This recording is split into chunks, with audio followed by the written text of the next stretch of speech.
An arithmetic sequence 6, 8, 10, 12 can be modeled by the equation y equals 2x plus 6. Write a definition for this sequence in, quote, first term form. So here's the big deal with this, right? If I was writing these down, obviously the first term is the number 6. But typically when we plug values into the equation, if I was to plug 1 in there, as in for the first term, I would get a value of 8 out of it instead. So plugging in a 1 doesn't give me the first term, which is crazy, right? If I want the first term, I have to plug in 0.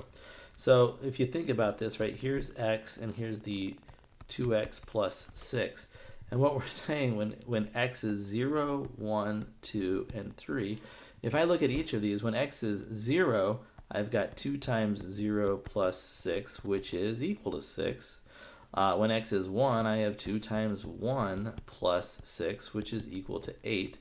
When x is 2, I have 2 times 2 plus 6. That's 4 plus 6 is equal to 10. And finally, when x is 3, that's 2 times 3, which is 6 plus 6 produces 12. So you can see, if I want the first term, I have to put in 0. If I want the second term, I have to put in 1. So first term, we kind of adjust this, and we adjust it essentially by just kicking all these back 1, right? The input values back by 1. Now you've seen me do this, and here's the solution, right? First term form for this function is t of n, right? This is a sequence of terms, and if I put in n, if I put in the number 1, it should give me the first term. Well, that doesn't happen in this equation, but if I put it into this, 2 times the quantity of n minus 1 plus 6, it will work. So again, you can see this one little modification. Now I get to put in the number 1, and when I put in 1, you can see what's in parentheses, adjust it. It makes 1 minus 1, it makes 0, and then 2 times 0, you can see over here, right? 2 times 0 plus 6 is 6. So that's the big modification. If you want to go to first term form, you think about the sequence just as an equation, and then you modify the x by just adjusting everything back 1, right? So you can think about it. If I want the third term, what I'm doing is, hey, third term, I'm going to put in 3, and it's going to make it 3 minus 1 is 2, and then it's going to proceed from there.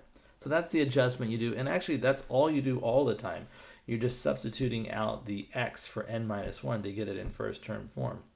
Now the next thing says, what is the 58th term of this particular sequence? Well, what we're looking for here is this, right? 2 times, I want the 58th term, so here's n is 58 minus 1 plus 6. You know, let me write this with the full function notation below. I want to know term number 58. If I want to know term number 58, according to this function right up here, it says I'm going to take 2 times the term number that I want, n, minus 1, and then I'm going to add 6 to that. So that's the recipe, if you will, for finding the 58th term.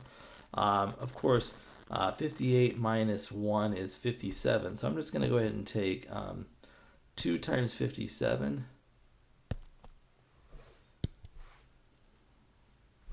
My calculator is broken. I don't know what I did.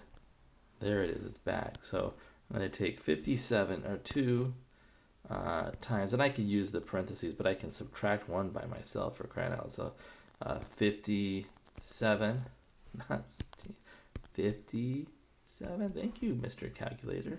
And then to that, I'm going to add the number 6. So the 58th term will be the number 120. Oh, that's just good to know. Good deal. Hey, that's it, guys, for number 5.